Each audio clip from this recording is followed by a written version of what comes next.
agora eu vou falar de novo das funções de 3 variáveis, né? Vamos pegar um conjunto do R3 aberto. Aqui, bom, sem querer me estender muito, o que significa isso? Você está no espaço e você pega um ponto qualquer, um conjunto A que é aberto, se para cada ponto de A você conseguir uma esfera, uma esferinha em torno do ponto. Existe um raio maior que zero que contém, então aqui dentro tem uma esferinha, tá? Que a gente continua chamando de bola. Então, para os matemáticos, a palavra bola, uma bola de centro no P e raio R, se você está no plano é um círculo, se você está no espaço é uma esfera, né? A palavra bola vai acompanhando a dimensão, né? Por isso que a gente usa essa nomenclatura. Mas a ideia é que um conjunto é aberto, um conjunto A do espaço é aberto se em torno de cada ponto você conseguir uma esfera totalmente contida no A. Uma esferinha lá dentro, uma esfera cheia, tá? Então, esse A é um conjunto gordo, né? Ele não é um conjunto aberto do R3, ele não é uma superfície, ele é gordo, né? E aí eu vou pegar f, uma função de A em R, né? Uma função que a cada ponto de A associa um número real, tá? E aí eu vou pegar P, é um x0, y0, z0 pertencente a A. Tá? Então, a gente consegue definir, da mesma forma como a gente fez com funções de 2 variáveis, as derivadas parciais. Só que agora existem 3, né? Então, a f tem derivadas parciais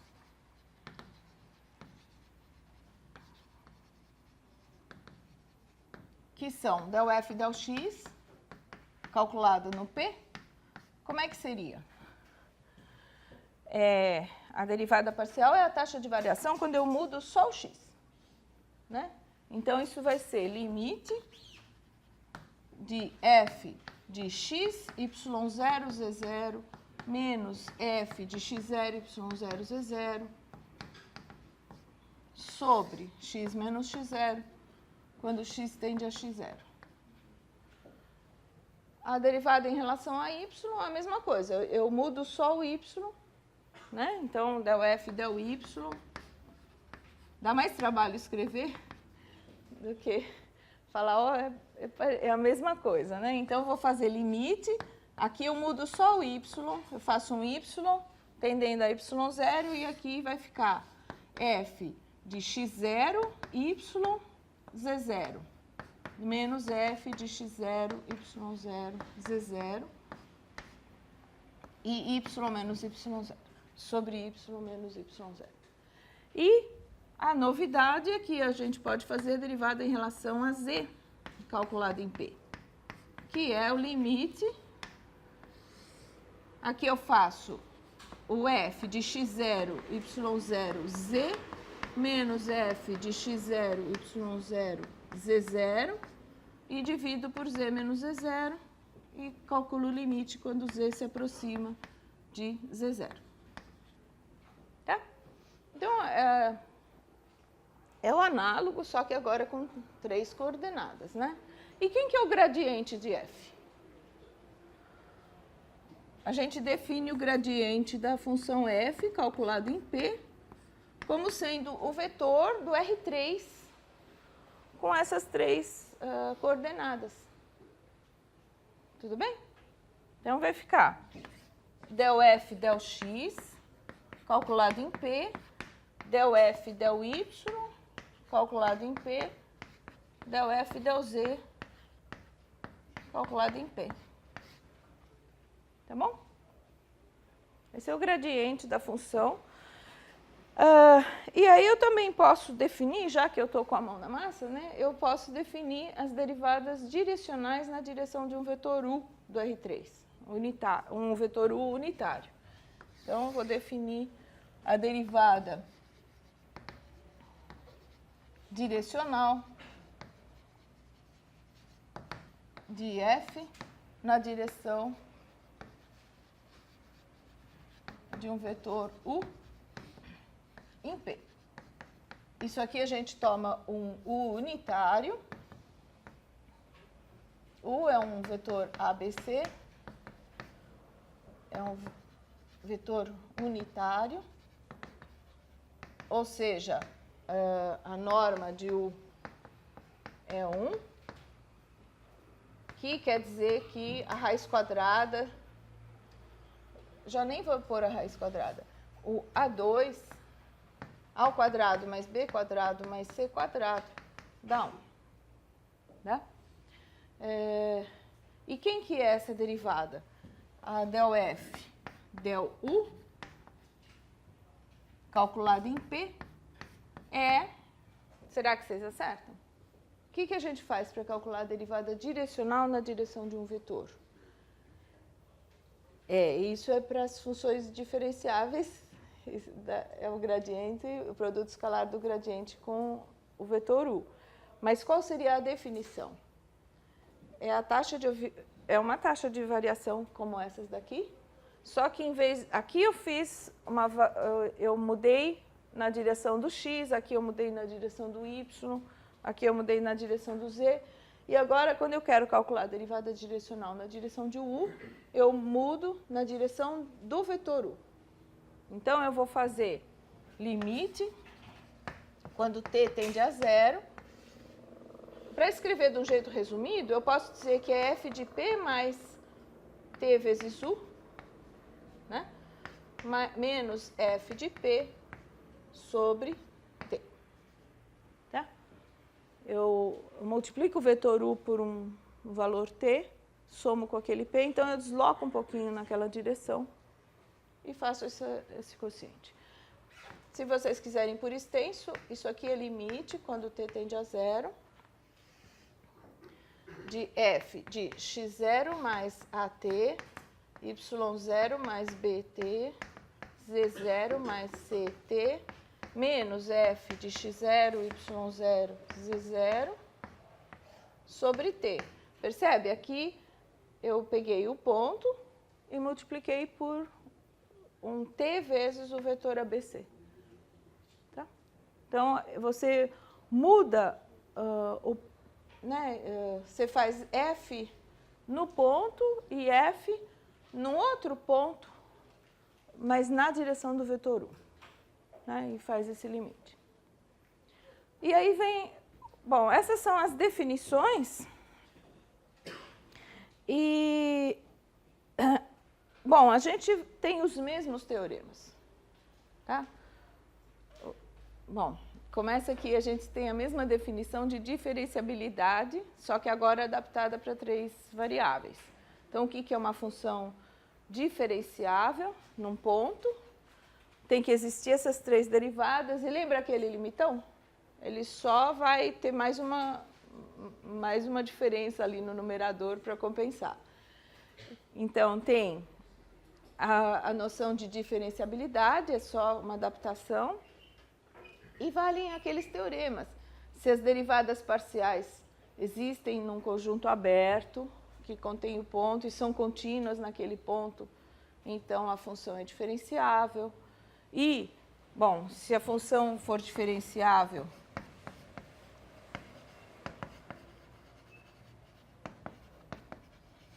em P, então a derivada parcial, a derivada direcional de f na direção do vetor U, aí sim, é o que o colega de vocês disse, é o gradiente da f calculado em P, produto escalar com U. Isso continua valendo. E por causa dessa fórmula, né, a gente sabe que isso aqui é norma do gradiente de f, né, a definição de produto escalar, vezes a norma do U, que é 1, vezes o cosseno do ângulo entre eles. Isso continua do mesmo jeito. Então, a derivada direcional da f na direção de u é a norma do gradiente vezes o cosseno. E aí, aqueles mesmos resultados que a gente tinha continuam válidos, né? Que a derivada direcional de f é máxima quando o cosseno é 1. Significa que o u é um vetor que aponta na direção do gradiente. Então, a taxa de variação, se você está no ponto P, a taxa de variação é máxima se o u estiver apontando para a direção e sentido do gradiente. E o valor máximo dessa taxa é a norma do gradiente. Então, são dois resultados importantes que são consequência dessa expressão aqui.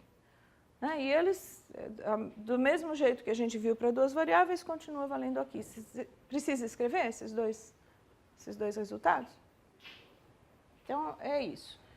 Agora, o que eu queria fazer é assim, eu vou pegar uma sigma, é uma função que sai do intervalo e chega no R3, né? E eu vou supor diferenciável. E eu vou supor também que a imagem da sigma está contida numa superfície de nível de uma função f. Tá? Então, você tem uma função f de R3, ou de um A contido em R3, é melhor dizer assim, né? De um subconjunto A de R3 chegando em R, eu vou supor diferenciável num ponto P. Tá? E aí eu vou pegar uma superfície de nível de f. Então, eu pego f de x, y, z igual a constante, uma superfície aqui.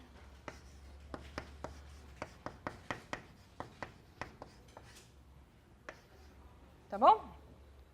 Isso aqui é uma superfície de nível. E o que eu vou supor? E essa superfície tem que conter o ponto P. Superfície de nível que contém P. Tá bom? Em particular, isso quer dizer que o f de P dá C. Tá? Bom, e agora o que eu vou fazer é supor que a imagem dessa curva sigma está dentro dessa superfície. Tá? Suponha que a imagem de sigma está dentro de S.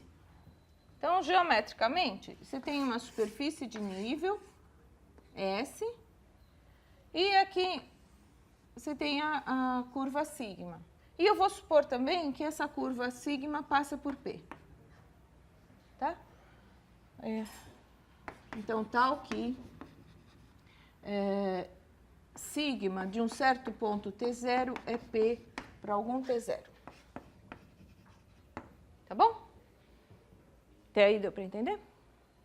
Então, quando eu fizer a composta, f calculado em sigma de t, isso aqui é uma função de uma variável só. Tá? Mas quanto dá? Como a curva, a imagem da curva está dentro da superfície de nível, quando eu faço essa conta, dá quanto? F dos pontos. A superfície é uma superfície de nível C da função. Então, para cada ponto aqui, o F desses pontos é igual a C. Em particular, o F dos sigmas de T. Isso aqui dá C para todo T. Tá? E aí? Bom, aí vale a regra da cadeia. Continua valendo a regra da cadeia. Eu não vou demonstrar nada disso, mas acredite em mim, para 3 variáveis continua valendo. Então, se eu derivar dos dois lados, o que acontece? Derivando dos dois lados, eu vou ter... Como é que é a regra da cadeia? A derivada dessa composta aqui é gradiente de f calculado em sigma de t, produto escalar com sigma linha, dá derivada de c, zero. Isso vale para todo t, tá? Se eu fizer no ponto t0, tá? Vai ficar para t igual a t0, eu vou ter gradiente de f de sigma de t0, que é o ponto P, tá? Produto escalar com sigma linha de t0 é zero. Ou seja, gradiente de f em P, produto escalar com sigma linha de t0 é zero. Isso quer dizer o quê, hein? O produto escalar deu zero? Se esses vetores não forem nulos, o que acontece, então? Eles são ortogonais, tá certo? Então, se o gradiente de f em P não for nulo, e o sigma linha de zero também não, então, é porque eles são ortogonais. O gradiente de f em P é ortogonal ao vetor sigma linha calculado em t0. E aqui, ó, aqui estaria a curva, o vetor tangente à curva, sigma linha de t0 aqui. E aqui o gradiente de f, calculado em P. Bom, eu desenhei assim para cima, né? Mas, na verdade, se você tem um vetor só, um vetor tangente, existem infinitas direções no espaço que são ortogonais a esse vetor, né? Se você tem um vetor apontando numa direção, existem infinitas outras direções ortogonais a ela. Então, até aqui eu não tenho muita informação. Agora, se eu pensar que isso aqui pode ser feito para qualquer curva diferenciável que passa por esse ponto, olha só o que acontece. Eu tenho aqui a superfície de nível, eu tenho uma curva sigma 1 que passa por P. Tá? E aqui tem, então, um vetor tangente, que é o sigma linha de um certo T0, passando por P. Aí, eu vou pegar uma outra curva com as mesmas propriedades, passando por P, diferenciável, então tem um vetor tangente, então eu vou pegar uma outra curva aqui, gama, tá? Eu falei sigma e gama. A curva gama passa lá por P e ela também tem um vetor tangente, digamos este. Tá? Se esses dois vetores... Então, por causa do que eu demonstrei aqui, se eu fizer a mesma coisa com gama, eu vou descobrir que o gradiente de f também é ortogonal ao vetor tangente aqui, que é gama linha de um certo valor ali. Se esses dois vetores não forem paralelos, né, se você escolher duas curvas que se cruzam com vetores tangentes que não são paralelos entre si, o que acontece? Você determina um plano, né? Você tem um ponto e dois vetores não paralelos, você tem um plano. E o gradiente é normal a esse plano. Tá? Então, esta conta aqui, eu peguei uma curva sigma, mas isso aqui pode ser feito para qualquer curva cuja imagem esteja contida na superfície de nível. E por causa disso, eu consigo definir o que é o plano tangente à superfície, uma superfície de nível. Tá? Então, o plano tangente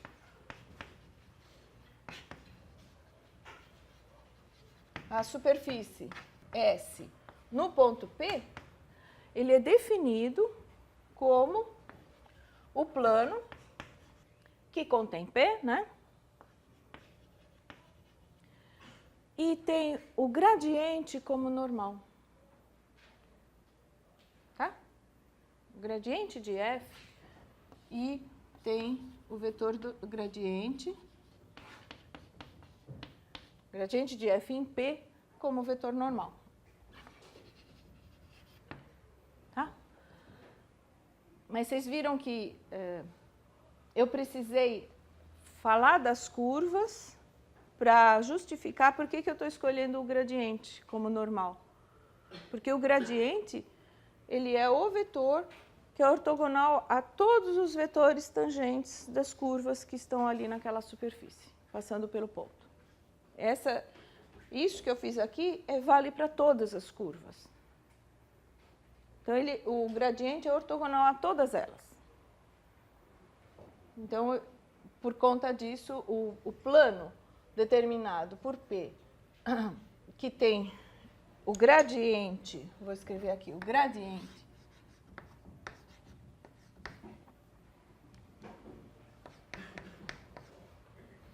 como normal, esse é o plano tangente. Tá? E como é que seria a equação dele? Uma equação eu posso falar que o vetor gradiente de f em P, escalar, aqui é x menos x0, se o P é x0, P é x0, y0, z0, né? Então, os pontos do plano são os x, y, z, tais que x menos x0, y menos y0, z menos z0 é ortogonal ao gradiente. Então, esse produto escalar dá zero. Tá? Então, eu tenho aqui um plano, aqui está o ponto, o gradiente e os pontos do plano.